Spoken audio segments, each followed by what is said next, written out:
My dear students, electrostatics के quick videos में dipole का हम लोगों ने बच्चों एक्सिस पे क्या आंसर मिलता है वो पढ़ लिया था, और बाइसेक्टर पे क्या मिलता है दोनों आते हैं अपन को। बच्चों इसको थ्री डायमेंशनली पढ़ के देखोगे ना तो आपको दिखाई देगा कि एक एक्सियल पोजीशन होती है और एक बाइसेक्टर पे होती है जिसको अपन इक्वेटोरियल कहते हैं।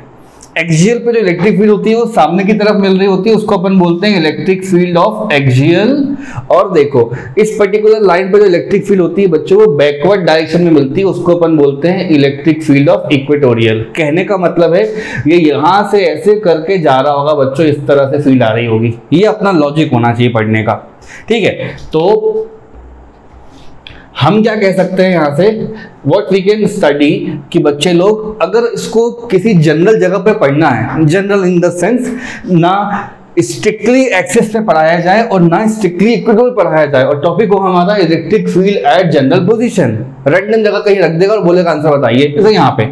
तो देखो ये कोई जनरल पॉइंट हो गया। हमेशा सारे ऑब्जर्वेशन बच्चों आप लोग सेंटेंस से लिखते हो तो इसको आर लिख लेता हूं। लेट्स से ये एंगुलर फॉर्म में जा रहा होगा। इस जगह पे we wish to calculate the net electric field at general position. We want to calculate electric field at that particular point. मान लो उस पॉइंट का नाम पी है, कैपिटल वाला पी। एक एंड पे बच्चा ए लिखा है, एक एंड पे बच्चा लोग बी लिखा हुआ है। हम इन दोनों के बारे में तो अच्छे से जानते हैं, उसके बारे में पढ़ लेते हैं। इसका जो एक्सप्रेशन आएगा उस पर ध्यान रखना, जेईई नीट में वो डायरेक्ट क्वेश्चन बनकर आता है, ठीक।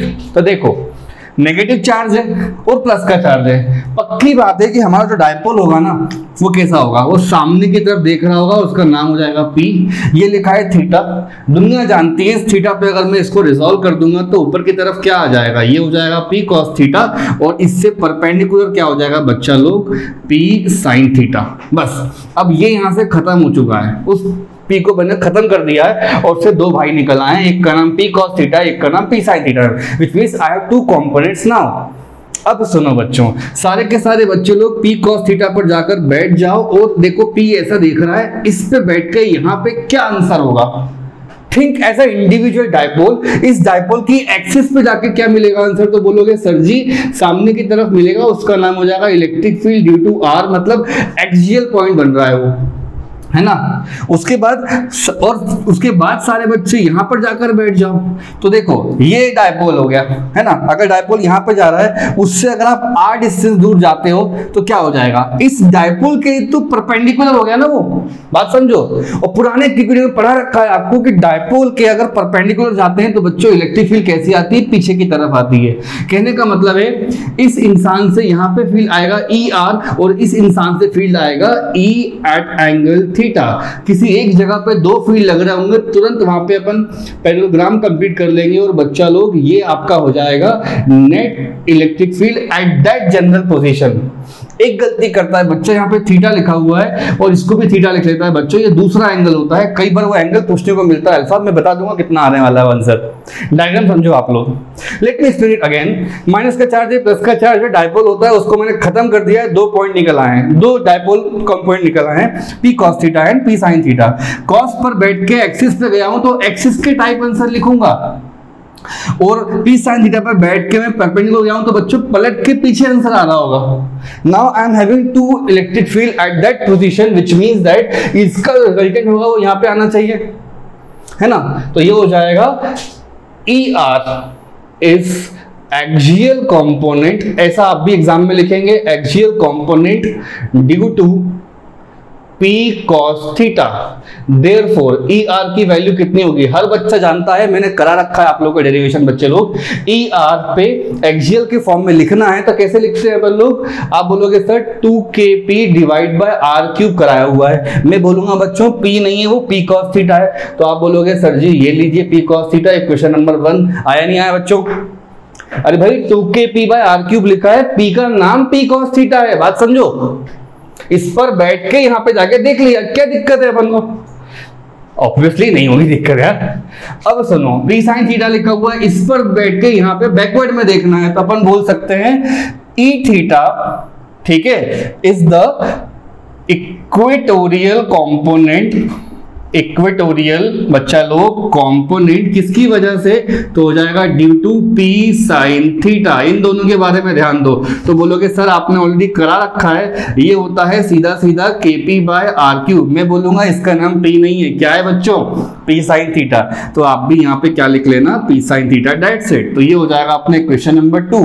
फिर आप बोलना सर जी आप इसका नेट निकाल के बताइए, और ये पैरेललोग्राम की तरह सोल्व हो रहा है जहां पे दोनों के दोनों वेक्टर कैसे परपेंडिकुलर है।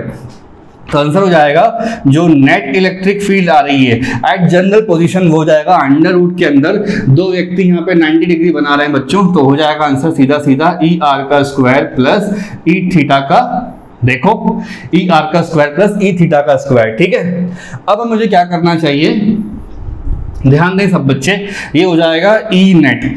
ठीक, रूट लाल के लिख दूं, इन दोनों को स्क्वायर करके यहाँ पे लिखना। ER का मतलब ये लिखा हुआ है 2KP डिवाइड बाय R का क्यूब, और बच्चों KP के बाद आना चाहिए cos थीटा, इस पूरे का स्क्वायर मारना है, और यहाँ आ जाएगा KP, देखते रहना, sin theta divide by R का स्क्वायर। इतना कर लो अपना काम हो जाएगा। ठीक है, कुछ नहीं किया भाई, इन दोनों को स्क्वायर करके यहाँ पे लिख दिया है।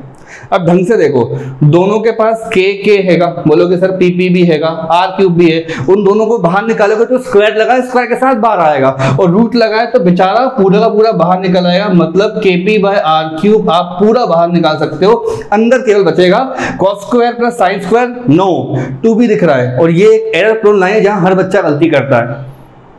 ट्वाइस ऑफ cos स्क्वायर है बच्चा।